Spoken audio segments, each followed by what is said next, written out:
Discover the stories. Explore the legacy. Be part of the conversation. Your hosts, Dana C. Edmond, Rebecca Jackson, and Jerson Pancorbo. This month we will be talking with the communications directors of our regional conferences about how to tell our story. First Sabbath Series.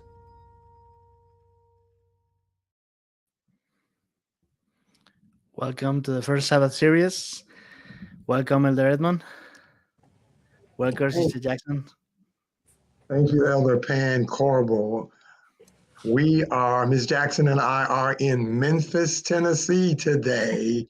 We are here for celebrating the 47th anniversary of the first Breath of Life Church in Memphis, Tennessee. I had the privilege of pastoring that church. Ms. Jackson is a member of that church, and we were together today, and so we're coming to you from Memphis. We want to welcome our audience to our monthly First Sabbath series, where we seek to connect our constituents with leaders and newsmakers in the church. This is the second in our continuing series on telling our story. Last month, we had Dr. Reggio from the Andrews University Theological Seminary, and he talked to us and informed us about Pastor Charles M. Kinney, who is the first ordained pastor of African American descent in our regional conference. That was a fascinating discussion. Today we have part two, where we dialogue with the individuals in our regional conferences that are tasked with telling our story.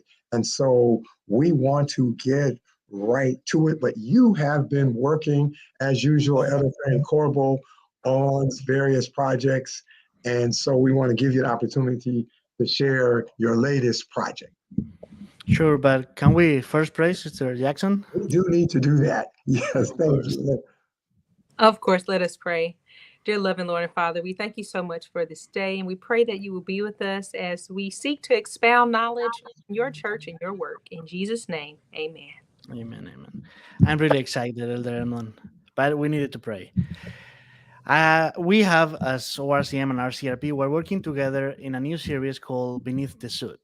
It is, we are talking about original conference leaders, but we are doing it in a different way. The first thing that we have just 3 rules is we don't allow suits, there's no script, and we don't count time.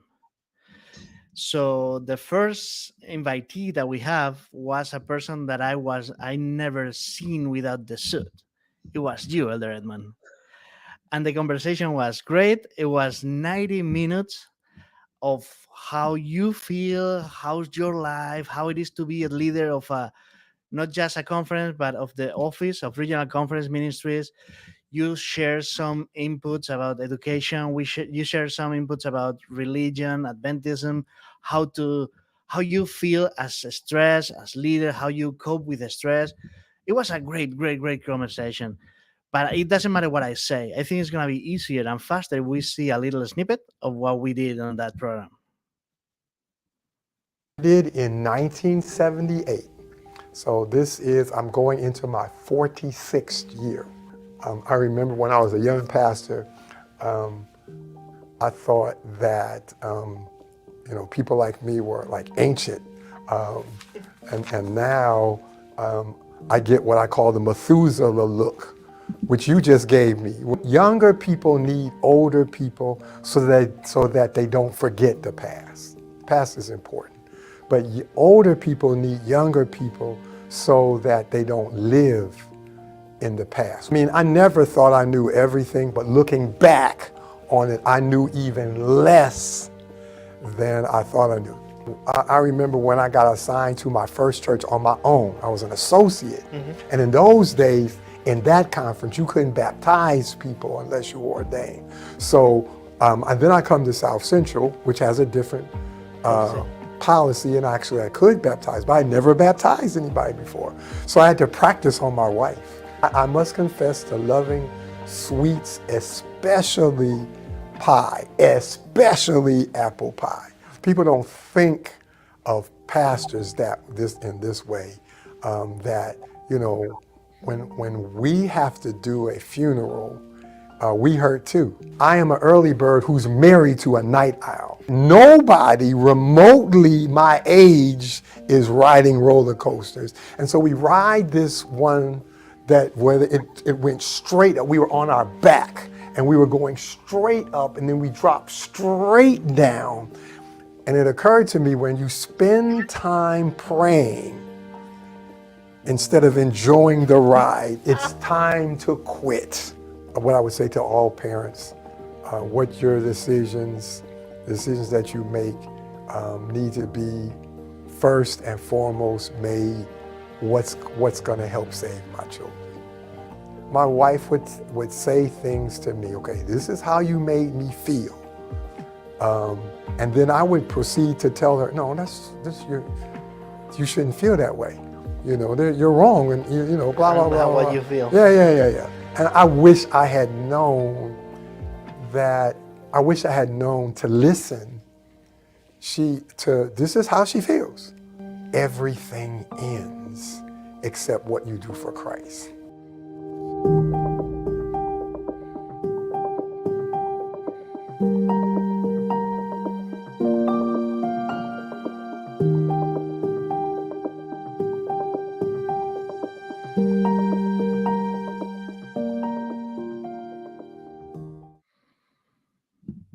Now the question is, where can we watch it? It's already released. We can go to Spotify. We can go to Apple Podcasts. In our website, Facebook, YouTube, has been released everywhere. Every third Friday of each month, we're going to release a new one. The next one is going to be Pastor Deblair Snell, and he loved cashews. That's the only thing that I can say. I cannot say anything else. You need to listen to the Net Podcast or watch it.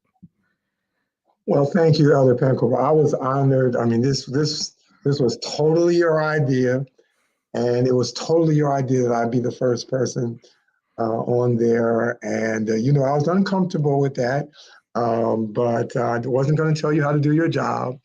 So we went with it. And I hope people enjoy listening to it as much as I enjoy doing it. And it does kind of show the human side of leaders. And I'm looking forward to hearing Elder Snell. We all know him as a great preacher. He's an extraordinary preacher. But I'm sure you're going to show that there's another side to him as well. So I'm looking forward to that as well. Okay. We want to, let's talk about what we're going to talk about today. We're going to talk about communication, telling our story. And who better to talk us about communication than the communication director of our regional conferences. So we're going to start with Sister LaTisha Hewitt. She's the communication director of Allegheny East. I said it right this time, sister. I know. I was communication director for Allegheny West. And any question, anything that you need to ask, she's the person to go to. She always answers. She always gonna help you. So it's an honor and a pleasure to introduce you here today, Sister Hewitt. Thank you. Thank you for having me. I'm excited to be here. And I love the series, Beneath the Suit. I love it. I watched it. Great program. That's great. So, Sister Jackson, we have the first question. Yes, sir. So, Ms. Hewitt, what are the primary roles and responsibilities of the communications directors in the regional conferences? So that's a really good question. And I think that's probably the first one I had when I started in the role 9 years ago. But one of the things I've discovered from working with my colleagues and as we meet more of them, it really varies based on your conference. So I can speak specifically to Allegheny East. Most of my responsibilities include internal and external communication. So aside from what we do internally, making sure our employees have information, whether it's the office or the field, we are able to make sure that the email system is set up so that we could communicate internally.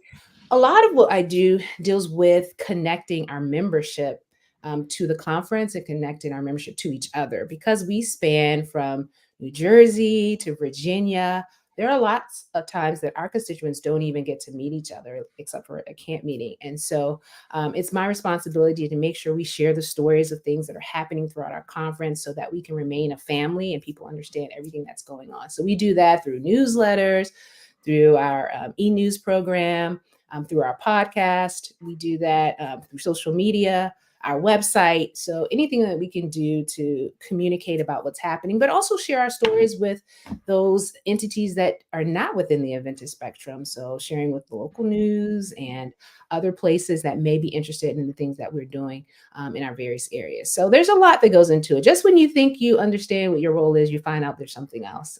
And because there's contributing to the union magazines and even sometimes to the regional voice. So there's really a lot that goes into it, but mostly what we're doing is connecting. I'm going to ask you, Miss Hewitt, to do a couple of things. First of all, I'm going to ask you to tell us a little bit about yourself, your journey, and then you have some colleagues with you. Yes. And if you can, after you tell us a little bit about yourself, then tell us who you have with you. Okay, excited to do that. Well, as you said, my name is LaTisha Hewitt. I've been Communication Director at Allegheny East Conference for 9 years. October 1st made 9 years. After I graduated from Oakwood College, now university, I think it was in 2000, I had my eyes set on working for Message Magazine. Little did I know how those things kind of worked. They're not a big staff or anything like that. And so God redirected my steps to actually teach at Pine Forge Academy in Pine Forge, Pennsylvania. And so for 2 years, I taught English literature, Pine Forge Academy. And then I decided I wanted to go back and get my master's in English and publishing because it was still a big passion of mine. So I did that. And after a few years of working in the publishing industry, I left that for some time and I was reintroduced to working in ministry. Actually, it was youth ministry. The director at the time asked if I would be interested in becoming an administrative assistant. I didn't really feel like that was my skill set. Didn't really feel like that's where I needed to go. But I prayed, asked God, and I told him that I would at least go for the interview. Of course, make a long story short, I ended up working with the conference, starting off in youth ministries. When my predecessor, Elder Robert Booker, left, he recommended me and ended up filling the position. And I've been there for 9 years now, and the Lord has really blessed my journey. And I'm so happy to be a part of this ministry in this capacity. So that's my story. Okay, you have some people with you. Tell yes, us about them. I'm anxious for them to join me. Yes, I have some colleagues here. First, we have Mrs. JeNean Lendor. She is the Communication Director for Lake Region Conference. Yay, JeNean. We also have Pastor Dudley Francois, who is Director for Northeastern Conference. And Pastor Rodney Wade, who is the Communication Director for South Central Conference. Happy to have you here. Welcome, guys. Okay, I think we had a little echo, but I think we got that straightened out. And if beginning with Mrs. Lendor, each of you, and we continue on with the way, and then closing with Elder Francois. If each of you can tell us a little about yourselves. That would be awesome. Good afternoon, everyone. As stated earlier, my name is JeNean Lendor, and I am currently the Communication Director for Lake Region Conference.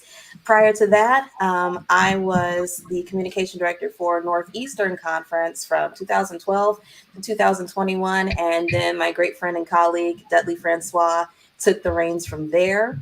And I kind of had a similar, I didn't realize, Tasha, but we kind of had a similar trajectory because I was the youth department secretary for Northeastern Conference for 7 years prior to becoming the communication director for Northeastern Conference. And of course, as anybody who works in conference work knows, that it has its twists and turns and it takes you on quite a journey. So my husband and I, we are here in Lake Region Conference. He is the pastor of City Temple in Detroit, and we are enjoying it. All right. you've worked with about 9 million businesses. So tell us real quickly about your journey. Did you say Elder Wade? Yes, Elder Wade. Okay, all right. Good evening, good afternoon, everyone. My name is Pastor Roger Wade. I am the Communications Director for the South Central Conference. It's interesting hearing the stories of my colleagues. We all started in youth ministries in some way, shape, or form. I served as a church pastor and as a youth director. And in 2018, I started serving as the communications director for the South Central Conference. I took a little hiatus and went to the union for youth ministries, church ministries.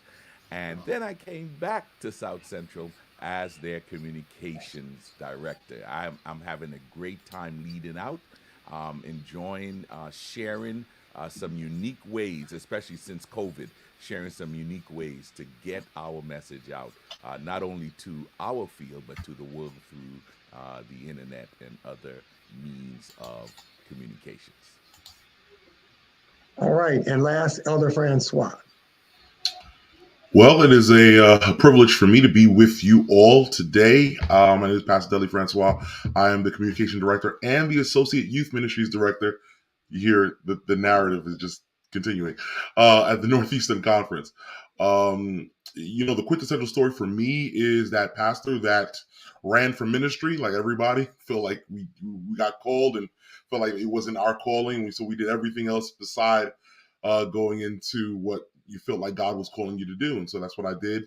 But in the time as I was trying to run, it seemed as if God was setting everything up. And so I actually worked a lot in web design, web development, branding, marketing, started entry level in search engine optimization. I ended up working at the second biggest healthcare web development company in the nation, MedNet Technologies.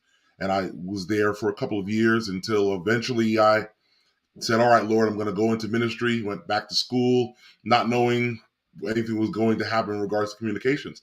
I started at the Great New York Conference, and I served there for about 7 years until I was called home to the Northeastern Conference, where I grew up, and serves now as Communication Director and Associate Youth Director. And so everything kind of came full circle with all the things that I've done with hobbies and things that I've done in my previous life to come full circle and work together for Northeastern Conference.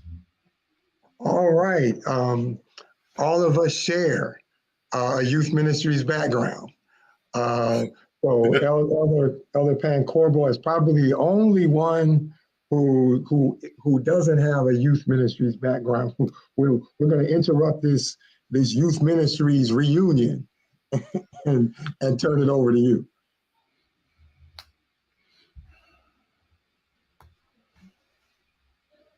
Okay, Elder Pan Corbo, you're muted. Sorry about that. What I've seen is we have in Facebook a lot of people say like, "Hey, JeNean, our Pastor Roger Wade is amazing." You have some fans here. Looks like the communication directors are popular. I didn't know that. Okay, it's good to know. Now I know. Now I know what I need to do. Yeah, you see it. That's true. That's true. Now I have a quick question. Let's dive into the main question because time is just flying. We have some social network that we know. We all know Facebook. We used to know Twitter. We don't know it anymore because it's X. But there's Threads. There's Be Real. There's TikTok. There's dozens of social media platforms. Which one are the ones that your conference is using, the primarily use that you have with the social media? Which one are the one that you're using, and which kind of use, like 7 times a day we do Instagram reels, or how you use these social outlets? Sister Lendor? Yeah, I think it really depends on what works for you in your conference context.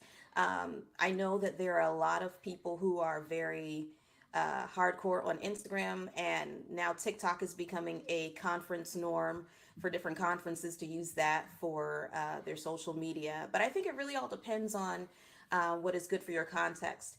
Out here in Lake Region, a lot of the churches are very spread out, covering Wisconsin, Michigan, Indiana, Illinois, and a couple churches in Minnesota. But also the demographic ranges greatly. So you have to reach people where they are when it comes to social media as well. So right now we're on a good learning curve where we're helping the older generation to get more outside of Facebook, because that's kind of where they generally go. That's their main highway. But definitely trying to help them grow. Since I've come here to Lake Region, I've helped to grow their Instagram following greatly. And I think that's helped a lot in helping others realize, okay, there's another highway other than Facebook that we can get information. There's another location where we can find all the news that's going on. But right now, e-newsletters are great. But again, I think it depends on what works with your context when you know your conference, and you should use that and then grow from there. I like to use the analogy when I do seminars that every church is not going to be a Nordstrom. Sometimes there are churches who are Macy's. Sometimes there are churches who are more like Target or Ross. And we all want to have that Nordstrom or that, let's say even Coach or Louis Vuitton effect. We want people to want you, but you have to know where you are and grow from there. So even if you're at a Macy's level, you can get to that Nordstrom level, but don't try to press there until you're ready. So you have to learn as you grow. You have to try things out. And I think in communications, we definitely do a lot of trial and error until we figure out what works for us. Hey, if I can jump in, I want to just echo a little bit of what JeNean shared in terms of the channels, the social media channels. Sometimes we feel, hey, I got to get into every single one of them. But if you're not up on every single one of them, you will not, you won't get anywhere with any of them. So start with one. That's what we have done in South Central.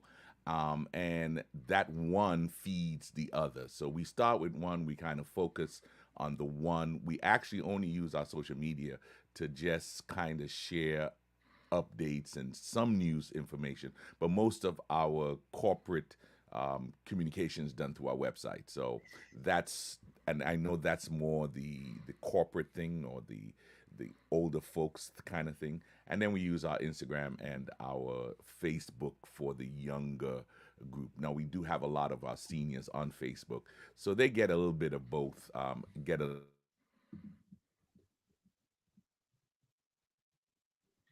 Oh, we lost One thing and Elder make it Wade work. for a second there. Okay, are you back, Elder Wade? Yeah. You froze up on us for just a second. Oh, You were right as you were telling us you had older people on Facebook, and then you froze up. right. Okay. So I have older people on Facebook, and they are now they get a little bit of, because I actually feed into my Instagram to go to my Facebook, so they get a little bit of everything that we're giving to our young adults. They get most of that there. So just focus on one, and trust me, you will find that your channel will begin to grow also.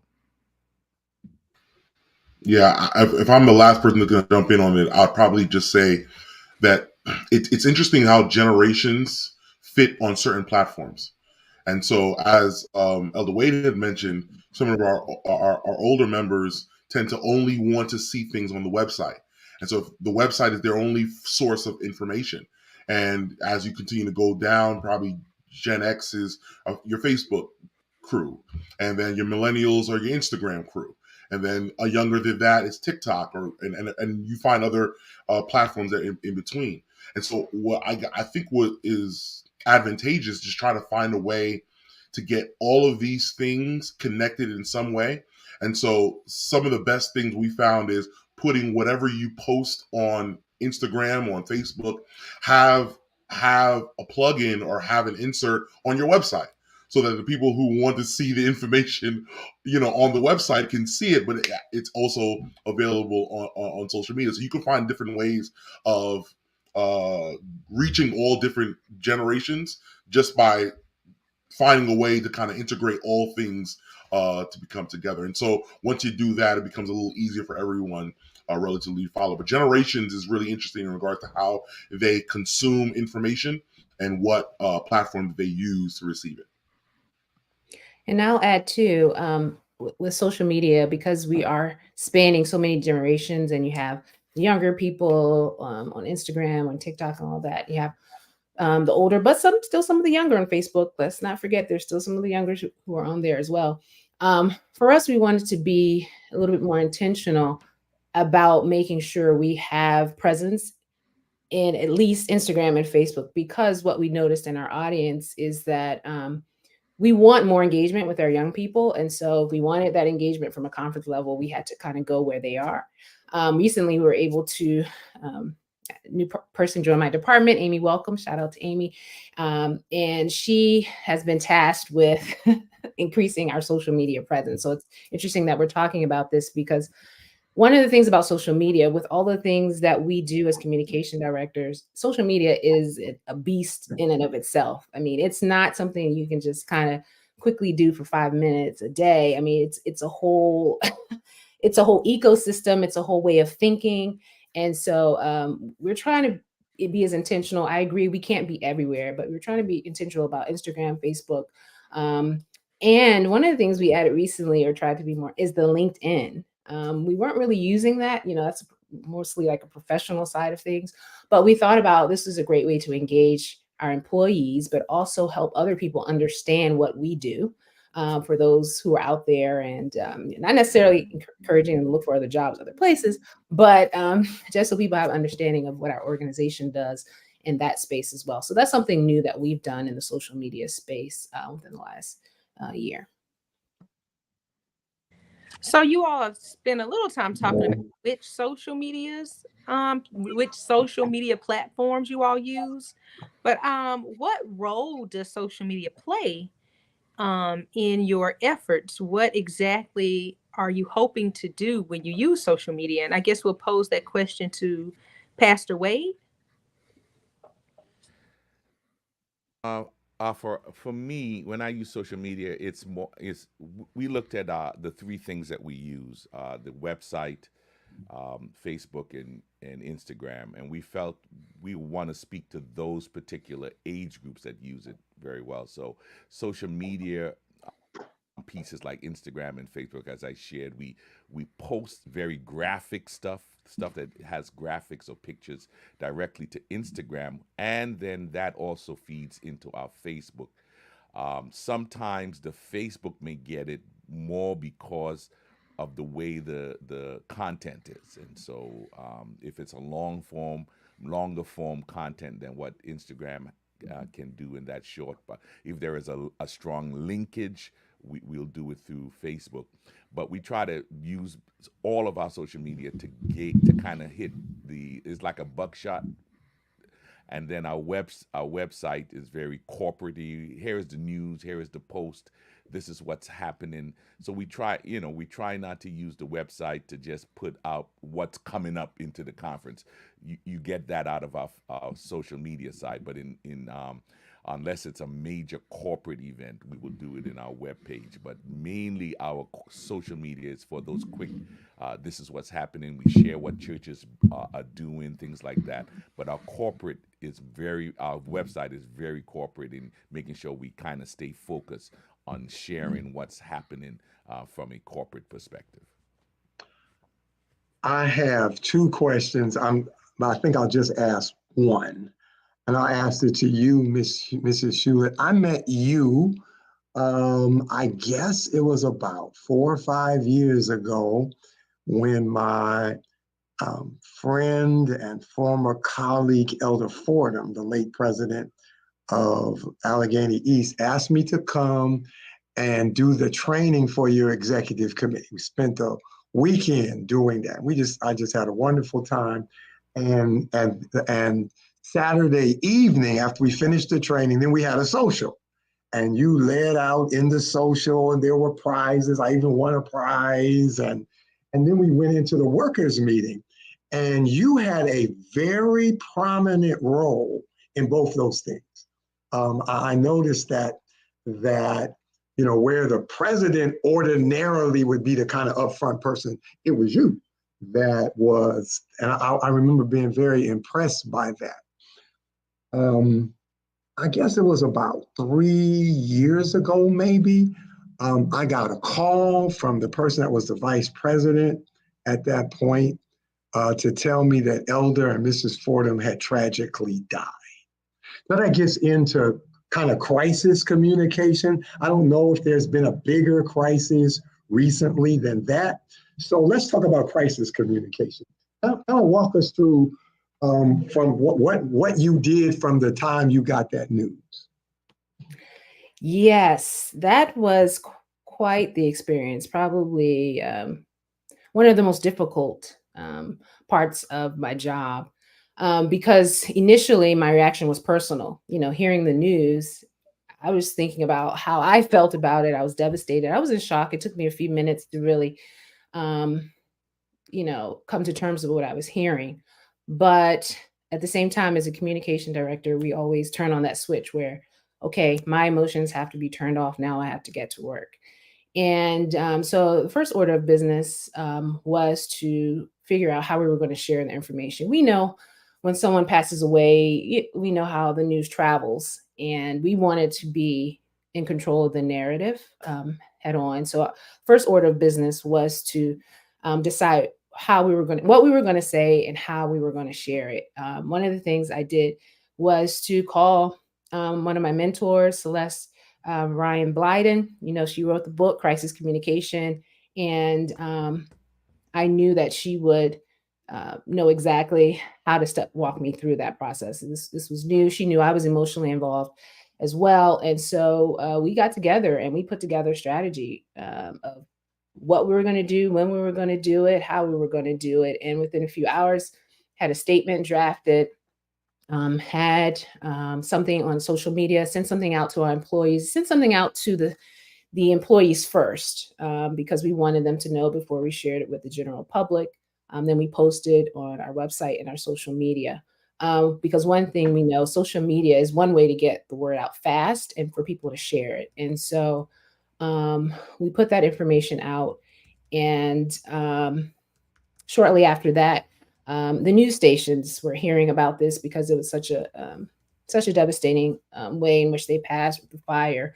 So I ended up having to talk to the local news stations, and all of this with raw emotion, still very fresh, but wanting to make sure that those who were hearing about our former president understood what he meant to us. So I taught as a great responsibility to be able to represent him and our organization for the local news. So just knowing what to say then, making sure the statement really spoke to who he was, who she was, and who our organization was. And then after that, we recognized, because it was so emotional for us, we knew our constituents must be feeling it as well. And so we tried to create spaces where people can come and share their stories. We wanted to grieve together as a conference. Of course, this happened during the pandemic. So a lot of us were not gathering at that time. And so we decided to do some things with our podcast and our AC Today, where we had people call in and just share their stories about the president and about First Lady. And that was so therapeutic for everyone. People were saying how great it was to hear other people sharing. And so that was kind of our strategy, to find a way to, one, get the news out as quickly as possible. We also invited people to send in pictures that they had taken with the president or of the president. We were able to create a memorial page on our website where we could upload those things. We really just wanted people to know that through this tragedy, we were a family. We were going to be stronger because of it. And, it's one of those things that you have those steps, but still at the same time, you go with that intuition. You follow what the Holy Spirit is leading you to do. And we did the best we could to honor their legacy, but also make sure our conference was informed every step of the way as much as we could. I remember that morning getting a call from someone in your office who had worked with Elder Fordham, and they said, "Elder Edmond, tell me it's not true." Mm-hmm. And I said, I wish I could tell you that, but it's true. I never will forget that. Elder Wade, you may not have anything as searing as that, but what are some of the principles that guide you in crisis communication? Wow. You really don't know how to prepare for it because you just don't know what crisis happens. I was at a funeral, and then we got word that there was a shooting at a private school in Nashville. And quickly I thought that, we needed to make something happen, talk to the president. So we had to find out if it was even our school in Nashville. When we found out it wasn't, we thought we need to put something out because all the media was saying is a school in Nashville. So some of the principles involved is making sure that you get the facts before you put something out. Make sure you are available to answer any questions. Most of the information that I sent out on that particular crisis was sent to our constituency. And, as was stated before, the social media grapevine is almost as fast as the Adventist grapevine. And so we had to get that information out as soon as we can, talked with the principal, made sure everything was okay. So find out, you get all the information up front so that when you put something out, it is correct and it gives the total picture of what's happening. Okay. If I could just add on to what Roger said, another helpful principle in crisis communication is knowing your hierarchy of communication internally. One of the greatest things you can do is make sure that you're not stepping ahead of your administrators, you're not stepping ahead of any risk managers that are aware of the situation. Last summer, after camp meeting, after summer camp at Camp Wagner, there was an active shooter that was around the grounds of Camp Wagner. There were some camp workers who were there at the time, but also there was, within close contact, some of the administrators. And once the administrators got wind of the situation, then once the authorities were there, the information cascaded down to me. And then I was then asked to write a press release and inform the appropriate people of the message that was going to go out. And it was one succinct message. And I think that's also important. When there is a crisis, there should be one succinct message that comes on behalf of your administrators, comes on behalf of the conference, that is then sent out to help to not stress or exaggerate the situation, whether it is something of grave importance in terms of someone's life or the demise thereof, or if it's something that is a little bit lighter. Either way, whatever the situation, whatever the severity, it's important to make sure that you follow the line of communication from the top down, but also that there is one succinct message that is being sent out to help dissuade rumors and also to help lessen the exaggeration of the story. Well, you guys your communications directors play a critical role in it. I know as a former conference administrator, my rule was in a crisis, get a script from the communications director. So I would always speak with them because I view them as the expert. So you tell me what I'm supposed to do, what am I supposed to say, and if somehow there's some disagreement, then I'll decide. But I'm looking for a script from the communication director. And it is important, as you said, Ms. Lendor, that you have one person and that there's one message. And you all are playing an invaluable role in that. Well, I want to make sure we echo the fact that it is important within the crisis to recognize you got to be prepared. In every crisis situation, there needs to be at least a three-prong approach to it. There needs to be a pre-crisis approach where you're preparing for, you're anticipating different situations that might happen. You have script already prepared for said event. You have teams that are ready to notify individuals on different platforms and different levels. There obviously the crisis itself and how to manage it, how to respond to it. But I think a lot of times what we fail to remember is the post-crisis. and what messages we do after. How do we recover? How do we evaluate what has happened in the past? And as communicators, it's important for us to recognize that we, depending on how well we communicate, will sort of guide people with the news that has happened. And so we have to make sure that we don't necessarily drop the ball by making sure that we cushion not just the event, but what happens in the aftermath of it. What do we do to rectify this situation so that this situation doesn't occur again if we have that control in our hands? And so that messaging, especially now for a lot of millennials, a lot of Generation Z, et cetera, they're looking for what happens in the aftermath. I understand the circumstance has happened, but what do we do to make sure that this situation doesn't happen again to the best of our ability? How well are we prepared? And they're looking to hear that message come from the conference as well, and comes from the organization as well, that we are aware of the circumstances and we're prepared on how to handle it for the future.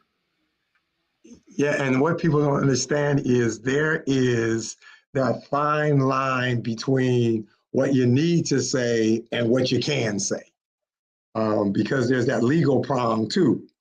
And I was talking to a group of young adults, and they were being kind of critical of a particular situation, but there were things that they didn't know.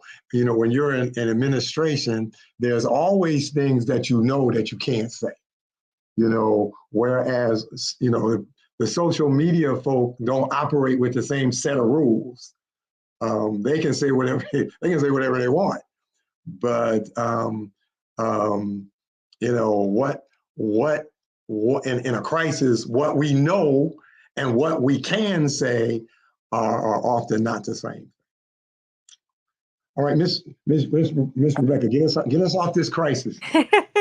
Well, let's just thank you all for all of your responses, and this has been very interesting. But let's take a moment and have a promo from the Regional Voice. For over a decade, the Regional Voice magazine, a proud publication of the Office for Regional Conference Ministry, has been your go-to source for inspiring stories, faith journeys, and insightful content. With more than 10 years of commitment, we've printed over 8,000 copies, reaching across 40 states, and forming an incredible community of over 300,000 dedicated subscribers. Thank you for making Regional Voice a part of your journey. Regional Voice magazine, telling our story.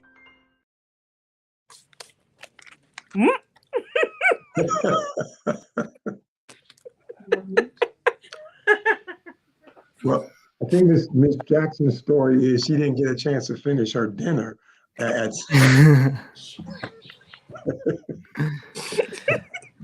now she's experiencing a crisis. So one of you communication people, you need to help Miss Jackson out of her crisis. Let me help her. Let's talk about just a quick the latest issue of the Regional Voice is already out. So we can see about the Phoenix Convention, the Black Caucus, the Education Convention, and a lot of articles about Elder Keeble. It was a sad moment, but we can learn about his life and how to honor him. And I have another question, because that's why we are here, right? The pandemic has been, it's going to be 4 years since everything started. As communication director, I was communication director of Allegheny West when that happened. And I remember how every eye in the room, every neck turned towards Benia Jennings and me. We were the ones that were there at that moment. What is going to happen now? It was March 12th. They closed everything was closed, and suddenly it was Sabbath morning. What we do now? So we have a little camera. We have an ATM switcher that we purchased early on, thank God. And we went live, and we have 5,000 people that first Sabbath of the pandemic. So we know that changed the minds of people. But how did it affect each one of you? Affect us personally, or No, as a communication director, conference-wise, because I'm sure that your budget went up. What else happened?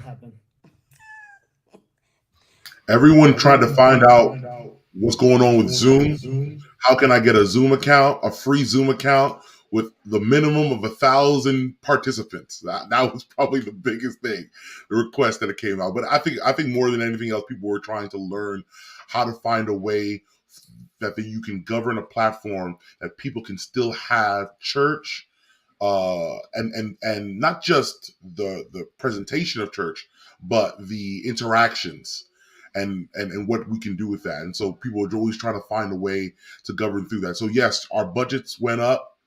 The money may not necessarily come down, but the budget went up. And as obviously the calls were there. But I remember there was one thing, my assistant communication director, Gary Saunders, he runs Praise Vision for a lot of the churches throughout the nation. He told me something that was really big, especially in regards to the pandemic and post-pandemic, is that we can't force churches to be something that they're not. And so a lot of times people were trying to find a way to copy what other churches were doing and try to make it work for them, where the reality is there are some people who just aren't versed to doing what other people are willing to do. And so what the pandemic really allowed us to figure out, at least in Northeastern, is what capacity, what capability that people have, the ability for us to recognize what lane that we're in and begin to stay in it. Some people found out a lot of truths about their worship service. They found out a lot about what can actually be presented, what it actually sounds good and is good for other people, and what things that you probably may not necessarily need to broadcast it on YouTube. Maybe you need to just have church in your own Zoom setting for your own members, and that's okay. And so it was that just a position. It was that ability for us to recognize that not everybody needs a video wall. Not everybody needs, all the trinkets of things. Just stay in your lane and do the best that you can in what your lane is, because communication isn't necessarily about having the best, but it's about how to reach people where they are. And I think that's probably one of the best things to keep in mind. During the pandemic, I was communication director for Northeastern, and I think one of the greatest challenges that we had to face was camp meeting. How do we handle camp meeting going from in person to what? I remember getting the call from now the late Dr. Daniel Honore, and he said, well, you know what, we're going to do camp meetings, so let us know how we're going to do it. And I'm like, what? and a lot of times with communications, that's how it gets handed to you, right in your hand right there. But we had to handle camp meeting. The question was, how are we going to do this? And again, with a great team, with the help of Gary Saunders, production team, floor managers, Jada Sengor, we were able to create a virtual camp meeting space in our conference office. It took a lot of work. It took a lot of thinking. It took a lot of plan A's, B's, and C's. But we were able to create a virtual camp meeting space in the conference office. And then the following year, we didn't go full on in person in 2021, but we did also create another virtual space. We were able to use the Mount Vernon Church for our virtual camp meeting, and we opened it up to a few more people, a few more actual in-person performances, and we also did a virtual ordination service. But crises and the pandemic, it was all about pivoting. It was, how can we pivot to make it work?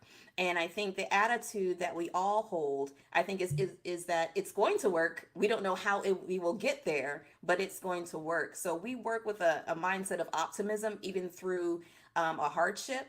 But we always try to find a way to pivot. And it might be looking crazy on the outside, or we might be feeling crazy on the inside, but with God's help, and we pray and we constantly think about, okay, God, how are you going to make this work? Because we know that the knowledge we have is one thing, but the expertise that he's given us and the creativity he's given us is another. So he takes what he's given us, we give it back to him, and he makes it work for what we need.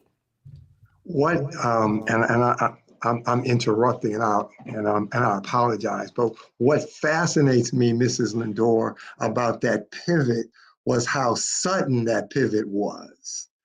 And a lot of people don't know this story, but part of my job is I work with the regional conference presidents. And I never will forget, we called an emergency meeting on a Thursday afternoon. And all the presidents, it was on a conference call because we didn't know anything about Zoom. So it was a conference call. And I never will forget this as long as I live. To a person, the president said, okay, we're going to change how we do church. We're going to follow the law. That means, and we're probably not going to be able to do AYS and prayer meeting and all that. But we are not closing churches. We're not closing churches. Not doing it.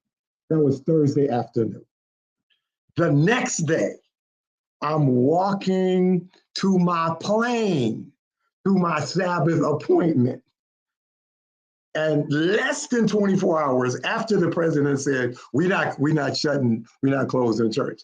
I'm walking to my plane, to my Sabbath appointment. And the person that invited me said, calls me, Elder Edmond, I'm so sorry. The president has just canceled all services across the country. And that was it for the next almost 18 months. But that thing turned on a dime. Less than 24 hours after we said, no, not closing churches. Because financially, none of us thought that was feasible. If you think about it, the money that runs this church comes through tithe and offering. And in those days, that was almost exclusively, we pass the plate, we get your money. 65% of our churches at that point didn't have online giving. So there was no thought of closing churches, and less than 24 hours, virtually 24 hours later, almost all the churches in the conference were closed and stayed closed for the next 18 months. But the Lord blessed, and a lot of that had to do with the work that you ladies and gentlemen did in terms of getting us online and all that sort of thing. Yeah, I wanted to add to that, Elder Edmond, because you're right. I remember administration calling a meeting with our risk manager, our administrators, communication, and we were discussing what are we going to do, what's the plan, and we were just going to put out a message about being cautious, and then the next day we got the call, we're closing churches. And so even trying to draft something to explain to our pastors and our constituents that churches, even that was a challenge, because that's not something we've ever done before. And it wasn't even something that people could conceive, like closed churches. Like, what is this? This is like, and there was a lot of pushback. But one of the things that we did with our task force is we made sure that there was consensus, as Jeannie was saying earlier, there has to be one voice, one message. And so we had to make sure we knew what we wanted to say. We sent it out to everyone, and we didn't waver from whatever the conference had decided. And so managing that messaging, even with the changes, we're closed, and creating some guidelines for our churches and communicating those guidelines, and holding Zoom meetings with our employees to make sure they understood the guidelines. And it was just constant communication. I don't think I've ever worked so consistently, diligently, hour on the hour, because things were constantly changing, because there was constantly information. But then after that technical side of things, it was that realization that people are now going to feel separated. They're going to miss the community that church brings. How can we create that from a conference level? And so, we decided we were going to put together some symposiums online and invite people, bringing in medical professionals to kind of give information about what was happening with the pandemic, so that they knew we were also educating them. We also did the virtual camp meeting thing. We were just trying to inundate our constituency with things that brought them together, even if it was online, just to say, we care about you. We want to know what's happening with you. Out of that was birthed our series, AC Day Reports. And that's where I had opportunity to actually interview some of our constituents about what they were doing to serve during the pandemic, or what they were doing to manage the pandemic. And it was great because people were able to see, okay, things are still going on. Oh, we don't have to, just because you don't go to church doesn't mean we have to stop ministry. And so we kind of pivoted, going to the churches and sharing what they were doing, to going to what individual members were doing to still be a blessing. during the pandemic, even when they couldn't do things as they normally do. So I think it really stretched us as communication leaders, one, because we're trying to resource our churches with the things that they need, but we're also trying to keep our conference feeling connected. And we're also trying to make sure our employees feel informed. And so there was just a lot of moving parts, but I think it really helped us, as was stated before, understand what ministry is really about and what's priority. Because so many of our churches, we were trying to tell them, get online, you need to be online prior to the pandemic. It's not our thing. But then when it became a necessity, suddenly everybody's running. It's almost like Noah's Ark. Everybody's running and trying to get in. But I think it helped because now many of them, now that we're back in the churches, still have their online ministries and they're blossoming. So I think the pandemic taught us a lot, and I'm hoping we're learning those lessons. That was a Brother Sanders mentioned on the screen that created a lot of creativity. I wouldn't want to live through that again, but that was a fascinating time. Okay, I'm a guest, so hoping my host will pick up that phone real quick. That was a fascinating time in terms of creativity and just creating stuff on the fly. And I mean, I remember I had to tell them, when I had to change, when the word came to me as I was headed towards catching my plane, I had to literally go to them and say, get my stuff off the plane. And then I had to reroute because I was supposed to be someplace else the next day, and that meeting wasn't canceled. I mean, it was just a fascinating time.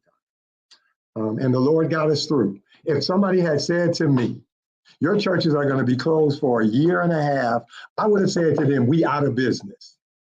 But because Miss Hewlett, you're right. There are things we have been saying to churches: get online, get online giving, and those that was falling on deaf ears until we didn't have a choice. So just posing another question, what new programs and initiatives or innovations has the Lord enabled you to begin in your conferences? And let's start with Pastor Wade. In our conference, we took actually, I should say, I was not the communications director during the COVID. So, but once I returned, I was able to bring a sense of online podcasting. And so our religious liberty department ministry, they jumped on that right away. So we began a religious liberty program called the Public Square. And so that's a monthly podcast that we're doing. The youth department did a podcast. So we ramped up our podcast options in the South Central Conference in trying to provide some unique opportunities to share from that perspective, as opposed to kind of twiddling our thumbs. What do we do? So our ministries are evolving into online ministries at this time.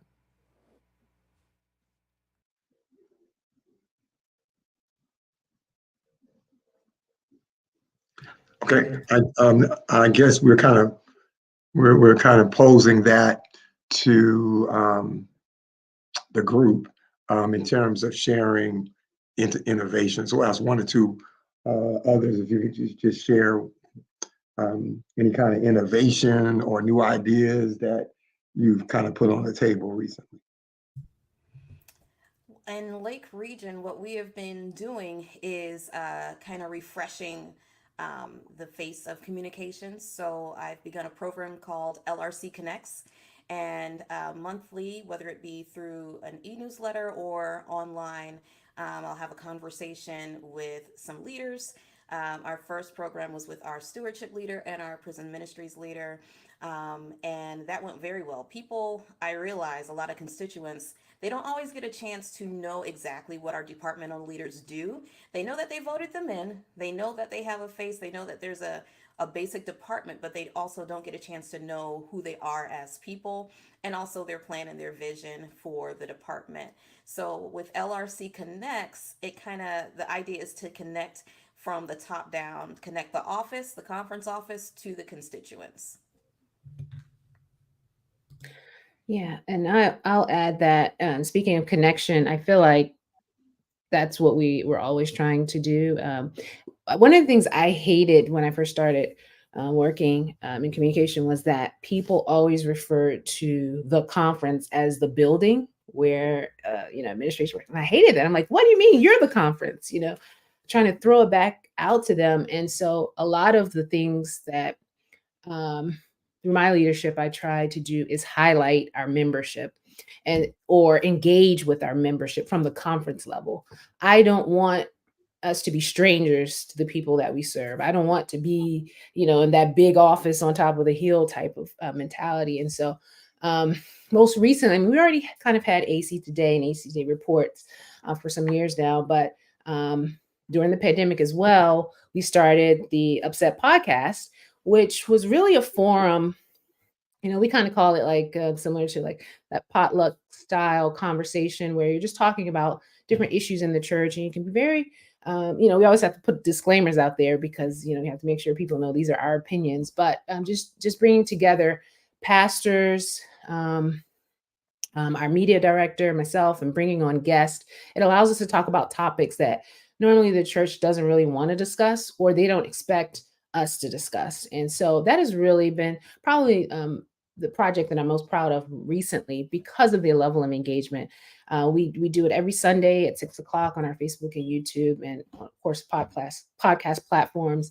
But to me, the ability to connect to the people that we serve is the highlight of what I do as part of communication, and anything that we can do to bring us closer to the people we serve is what we try to do. So any initiative that you'll see coming out of our communication department will be some level of trying to connect with our members. And so that's what we're always trying to do.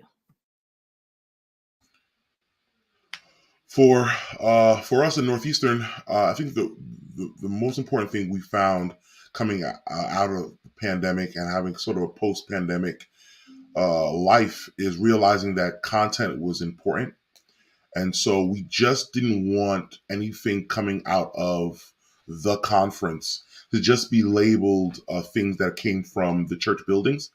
And so we really wanted to shift communications from being a department into a ministry by creating different opportunities for crazy content. So in mirroring what they're doing in Allegheny East, we started off the Confessions podcast that happens every Monday. You can find Upset on Sundays. You can find Confessions on Mondays. And it was good in the sense where it was just sort of like saying with Upset, but with on a millennial track. And we kind of delve into same topics. But more than that, we have NEC Kids, Northeastern Kids, content for our children, just to have opportunities for them to have something for children's story, have something for Sabbath school, something live and something entertaining for them. We also created different content in regards for our president, for our administration. We had our State of the Conference address that we normally have, where we don't wait for 4 years and for our constituency meeting in order for us to have an update of what's going on and from our administrators and our administration and our president. And so we had that, and we had an opportunity for us to do a sit-down conversation with our administrators at least once a year to update everybody on what's happening, what's going to happen, what's the vision in the future. And finally, we just started launching NEC News. It's literally a monthly news broadcast from our studio, just updating things that are happening on the field, from our schools to our churches to member stories, etc. And we have kind of fleshed out a lot of things that happen within Northeastern, from Buffalo to Boston and New York and everything in between, on things that people don't really understand or know. It's a little difficult to get a lot of B-roll and a lot of content between that, but we're trying to be consistent in that regard. And hopefully before the year, or for our year is over and my term is over, we're hoping that we can get at least an application that allows us to build content for our pastors to sort of do what the Office of Regional Conferences is doing, sit down conversations with our pastors to kind of get the human sense of them and what they're going through, what their circumstances are, what their plights are, how it is to live in the life of a pastor on a day-to-day basis. So we're trying to create a lot of different content that's outside of what you would just see in the building. More content. Every bit of content is good content. Thank you so much for sharing. So just moving to inclusivity and diversity, how do you all incorporate that in your everyday life, and how do you use that to reach people that you may or may not be currently reaching? Part of the mission statement, or Allegheny East says, has a phrase called Te Ethne, to all people groups. And so because Allegheny East is a diverse conference, I mean, although we're primarily an African-American conference or Black conference, we do have several different ethnic groups that are represented. We have our Korean group, we have our African ministerium, we have our Haitian, and our Spanish ministries. So there's so many different moving parts to our constituents, and we want to highlight them. I know sometimes when there is a majority, the minority kind of steps back a little. But we're trying to bring them more into the forefront in telling their stories and allowing people to understand more about their culture and helping people to see we're all part of Allegheny East. They're not just, we're not divided by our various ethnic groups. We're actually joined by them. And so, one of the things, even this month, as we know, it's National Hispanic Heritage Month from September 15th to October the 15th. And one of the things we'll be doing this Sunday for our podcast is bringing on our Spanish ministries coordinator to be able to share with people a little bit about the culture, but even some of the challenges that they faced being Spanish ministries within, a regional conference, and just being able to have those tough conversations to create understanding and to create some connectivity between, places where sometimes we're divided or we tend to be separate. So I think it's all about continuing to tell those stories so people can understand. And a lot of times we realize that it's ignorance that certain things exist with maybe division and whatnot. But when people understand where people are coming from, understand cultures, we can appreciate them more. And so that's our goal, to be able to tell everyone's story that's a part of Allegheny East and bring us together by doing that. Mm-hmm. Here in South Central, we are pretty much in the deep South.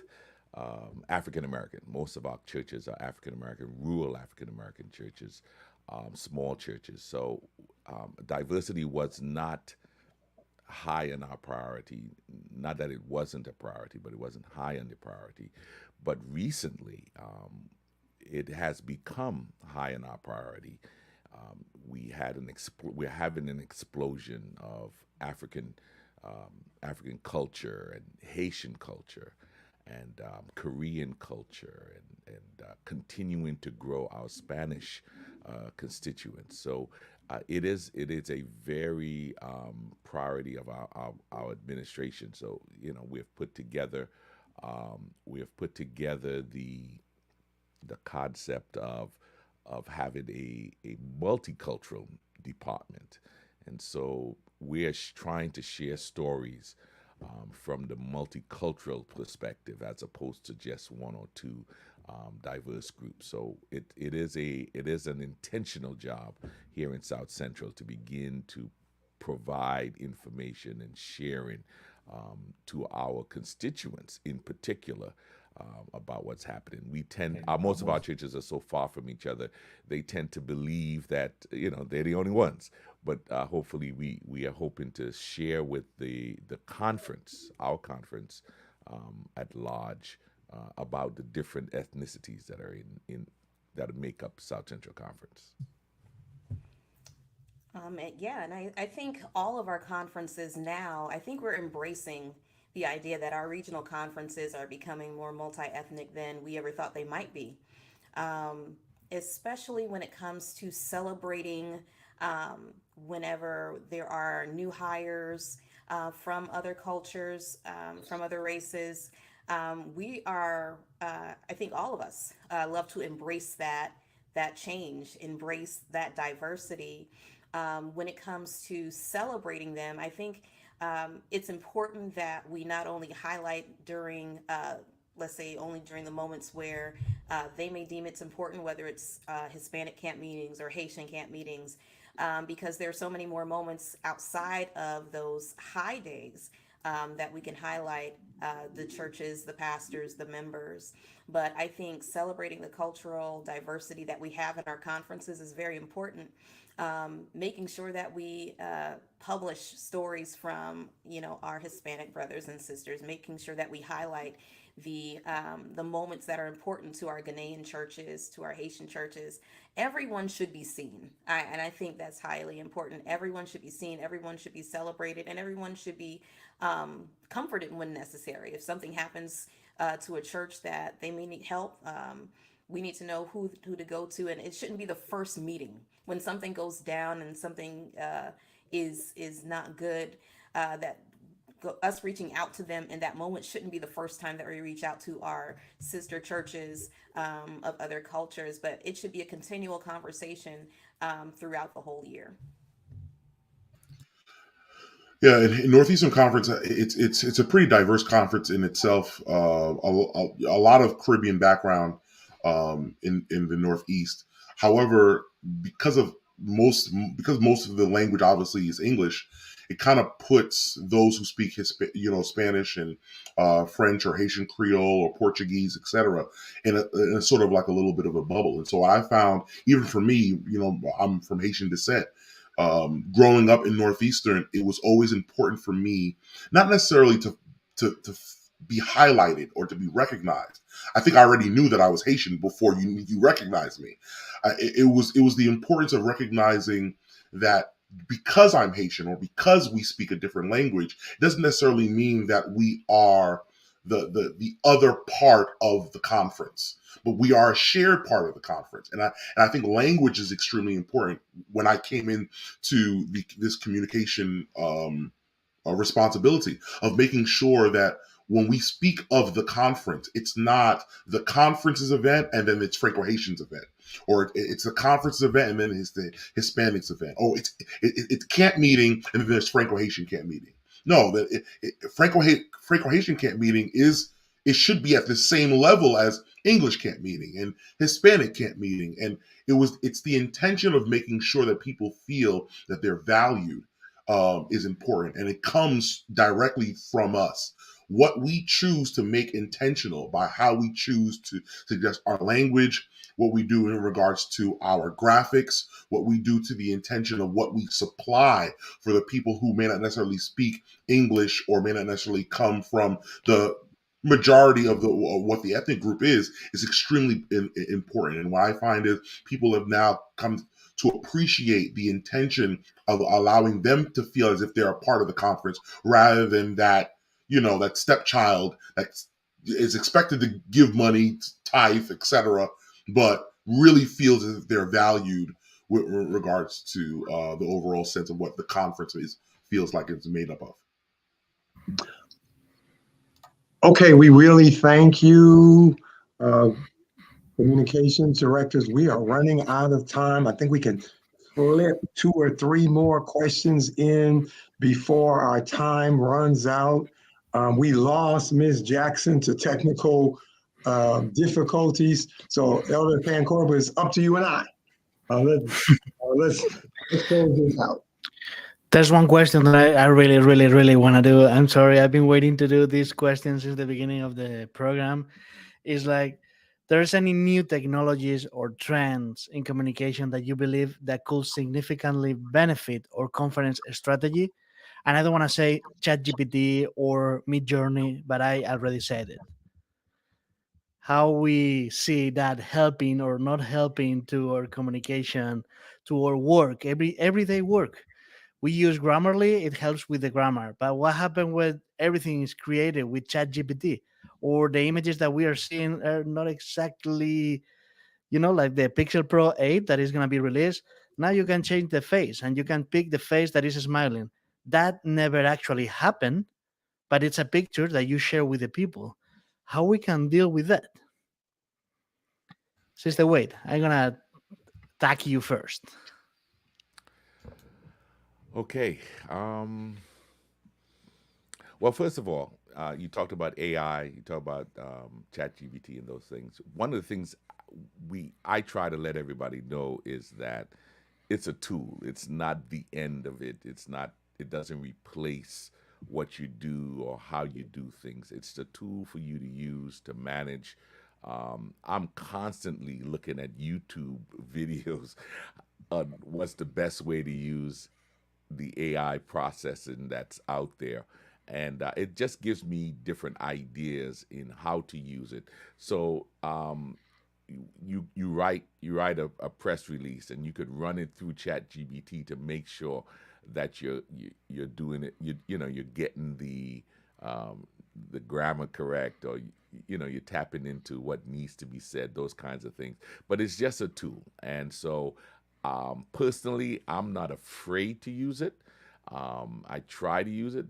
Being a one person department, sometimes that's, you have to get some help in doing some things. So the new technology is a great way to help single persons or personal departments, even at the local church level.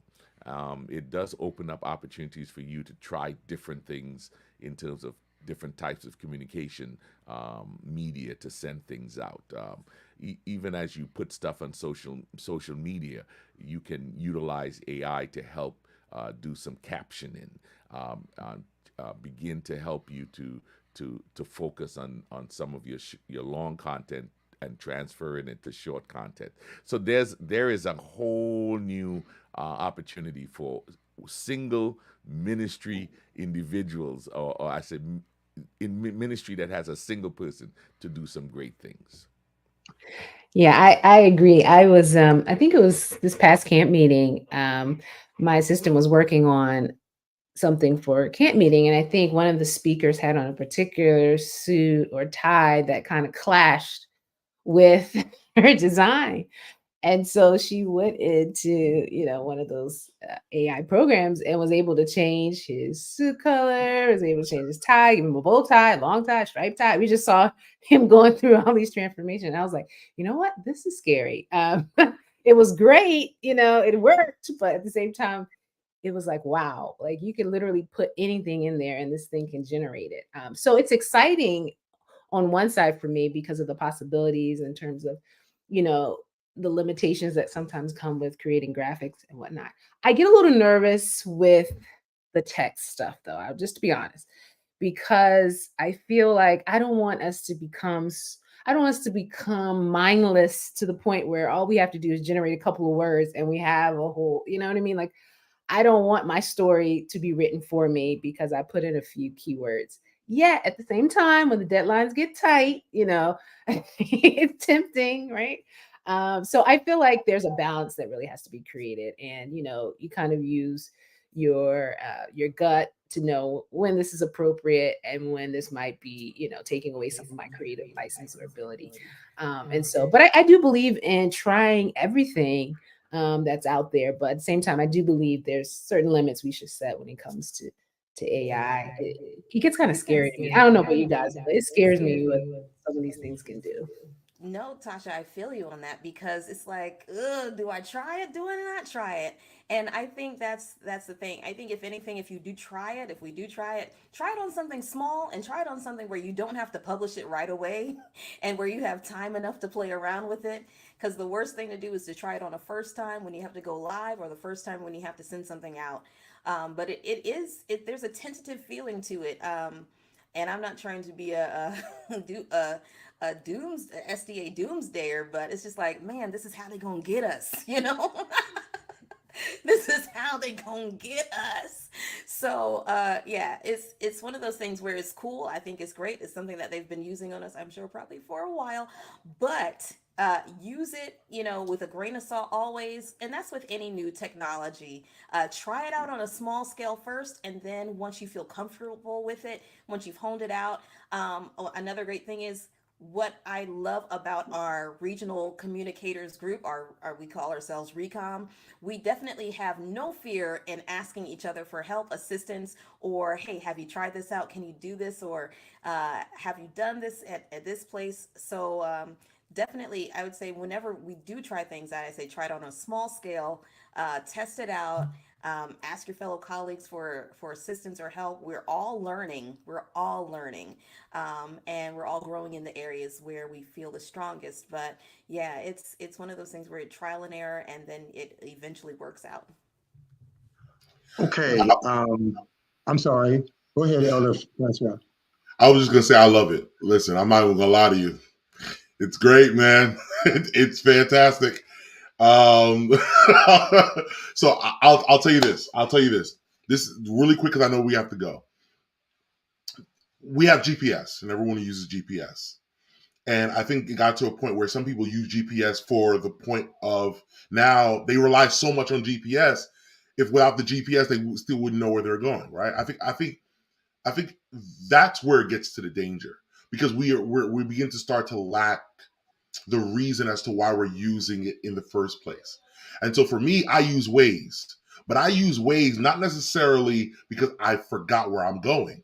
To be honest with you, I know New York. I know my Northeast area. I can pretty much know how to get to one point or another. I use Waze simply for the traffic. It's the same way with AI. I use AI for areas where I know it's going to be difficult to gain the information. So if I need to flush out a little bit more content, or I need to get a little bit more information on something that I may not necessarily be versed in, it's great to pull out that information. But you begin to start to cheat when you begin to start to use this thing for all and it takes the humanity out of it. So I say use it like you use your GPS. Use it because it gives you benefits of seeing things or providing things you may not necessarily provide for yourself.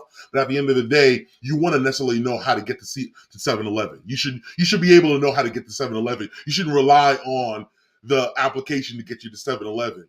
So there's a humble balance, I believe, that communicators should understand and know when using this and what's going to happen in the future. Okay, now, Elder Francois, you're making me a little nervous with your enthusiasm from AI. I made a presentation in Northeastern. I'm going to go back and look and see if the tie that I had on is actually the tie that you showed me wearing when I made that presentation. Well, so you might see. It might be better. It might be better. I'm going to go back and look. It. Okay, listen, because we got to close. I used to tell my tech people, English, speak English to me. Everybody may not know. I had to ask my communications director, help explain to me how AI works. So just in case there's some more old people like me, I need somebody to give real, because we're out of time, real quick. What is AI? How does it work? And we've already kind of explained how we can make it work. But there may be people like me who may not have had somebody explain it to them, like my communications director explained it to me. So I'm gonna shoot this at you, Brother Francois, since you have changed my tie in my presentation. How does AI work? What is it and how does it work? Okay, really quickly, artificial intelligence and this level of AI that we've seen so far is the ability for them to a software that's able to predict and ultimately grasp a concept and reiterate it. And so if you have to do a speech on a particular topic, not only do they giving you the information, but they're forming it in a way that they would intelligently determine where you're trying to go with it, what your ultimate goal is and what your conclusion is landing. And so what it's doing is it's humanizing information by coming to its own conclusions of what you might want it to present. And so basically it is an ability for you to take yourself out of the forming of information and the utilization of how you then deposit and influence information. Okay, so give me an example, an example that I can understand, Brother Elder Francois.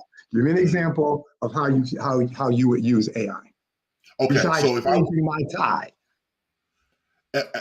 outside of changing your tie, outside of actual graphics, I think the part of AI that people are a little worried about a lot is regards to like the chat area of it and the literal text version, because now you're finding where members are a little concerned and say, did the pastor write that sermon or did the computer write that sermon for the pastor? So what it is you pretty much type in, write a sermon for me about the second coming of Jesus Christ.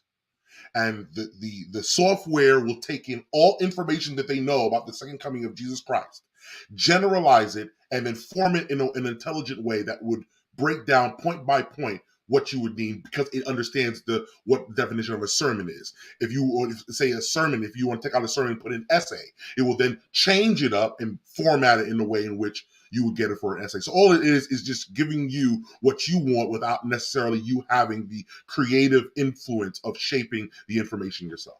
So in theory, AI could write a sermon. Not in theory. Okay, that's not what I meant. It writes sermons. I'm not, okay. Listen. Yeah. No, I've heard of people not Adventists, but I've heard people enthusiastically saying, yeah, let's have some AI sermons. Okay. All right. Okay, last question. You guys have been great. Thank you so much. Thank you for your ministry and particularly for your work in getting us through the pandemic. All right. So I'm going to ask all four of you. I need you to be quick. If I could wave a magic wand and give you everything you needed, because now we know how important what it is you do is, now that we know how important telling our story is, that's what you all do. So if I said, we can resource your office any way you want, give me 4 or 5 things that you would have that you don't have right now. And Miss Hewitt, since you're kind of the veteran in this, we'll start with you. I would actually say human resources. I believe that there's just so much. I mean, the only drawback that I consider for my job is that I can't do everything that's on my heart. I have so many ideas on my board in my office, but I'm limited by my own capacity. And so I felt like if I had more people on staff in my communication, I'm grateful for what I have because I know I have more than some conferences do. Okay, what do you have, and what? Tell me what you currently have, and what would you like to have? So we have a media director, Charles Williams. We work very closely together, and then we do have an editor and videographer on staff, and then I do have now an assistant who primarily helps me with social media and other things. Okay, nobody's feeling sorry for you, Miss Hewitt. You got 4 people. No, I know. By the way, do we feel sorry for Miss Hewitt? But you said my wish list. All right, guys. I'm joking. Go ahead. But no, I would love to have someone, with the different shows that we do, to have like a designated producer for all of our shows, so that, there's focus that can go on really elevating that to a level that I think we can go. Social media, like I said, we have someone kind of designated for that. But even I would love to have, I don't know. I just think about all the things that I could do if there were just more of us.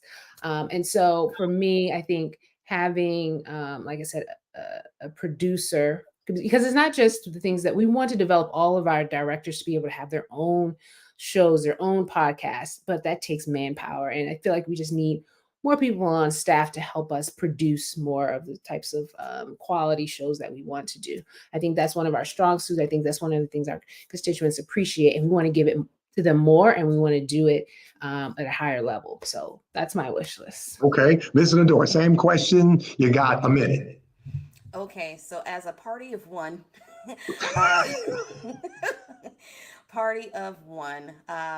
staff would be huge, but party of one. Party of one. But overall, I would say I would love to have a production size team, the size of Netflix, the size of Paramount Plus, the size of Universal Studios, to do things on a scale where you can do whatever you want, visually, creatively, and where also churches have access to create their own stories by using our studio to make it happen. So I'm Netflix big, Hollywood big, Paramount Studios big, Universal big, with the staff to make it all this happen. Okay, Elder Wade. It sounds you're going to hear the same thing. More resources, more money.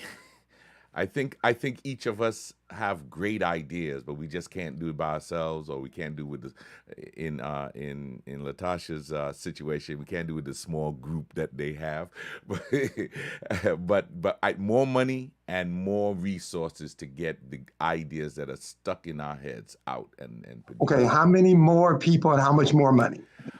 My big dream right now for South Central is to get a 4-man communication team. Someone geared for social media, someone geared for video, someone geared for the writing, the articles written, and someone who's going to kind of coordinate and make that big. So that's big on the resources and the money to make that happen, and be able to go get the stories and produce the information and share it with our constituents and with the world. Okay, besides changing my tie, Elder Francois, same question, close us out. Well, in a world where everyone has now gone from broadcast to on-demand content, the church is now finally getting to a point where they're agreed to do streaming. I would want to have Northeastern Conference have the ability to place and create 24/7 on-demand content. I want a library of different things that people can access about the church, all different, all new, all innovative. Obviously, it comes with manpower and money. Man, LaTisha, man, good Lord have mercy. We wish me and Gary over here struggling. And Gary free. Gary's doing this volunteer. Yeah, so on-demand content, on demand. I want to rival Disney Plus. I want to rival, as JeNean mentioned, Netflix. I would love to see, especially the regional conferences, put together an application that has on-demand content that you can access. Breath of Life, you can access different content from different sermons and different things that have shows, reality shows, etc. That's where we're headed. All right. Thank you, ladies. I see we all want to be like Miss Hewitt. But thank you, ladies. This was great. And Elder Francois, that last part, I don't think is as out of reach. On demand, I do hope there is a day when all the content that we are producing can be more accessible to the average. I've talked about an online network, a regional conference network, where we put together all this programming, and maybe the Lord will help us do that. In the meantime, you guys have been great. Thank you very much for being with us today, Miss Hewitt. We all are envious of you. But thank you, all of you, for your ministry, and God bless, and we'll talk to you again.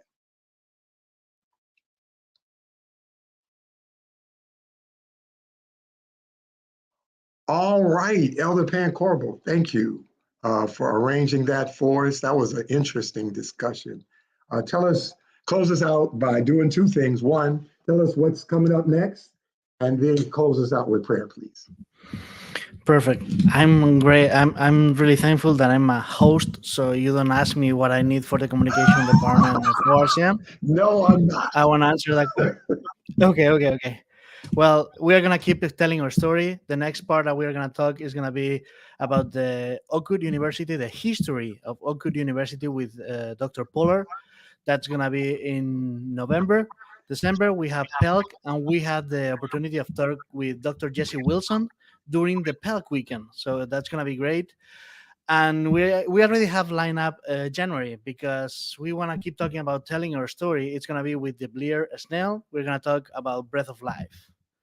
All right, thank you. It seems like you've lined up an outstanding group of guests. Would you close us out with prayer? Of course. Heavenly Father, thank you so much for this team of great people. Thank you so much for the view and the vision that you have for us, so we can go home soon and we can bring as many people as we can, so we can go with you. And thank you, because it's not just the artificial, which has intelligence. You have put some people here that they're great and they're helping us. In Jesus' name we pray. Amen. Amen. Thank you, ladies and gentlemen, for being with us. Our thanks to our regional conference communication for their time and for their ministry. Thank you, Elder Pan Corbo, Ms. Jackson, wherever you are. Thank you as well. We will look to see you on the first Sabbath of November, when our guest is Dr. Leslie N. Pollard. Until then, for Ms. Jackson, Elder Pan Corbo, I'm Elder Edmond. Thank you for being with us, and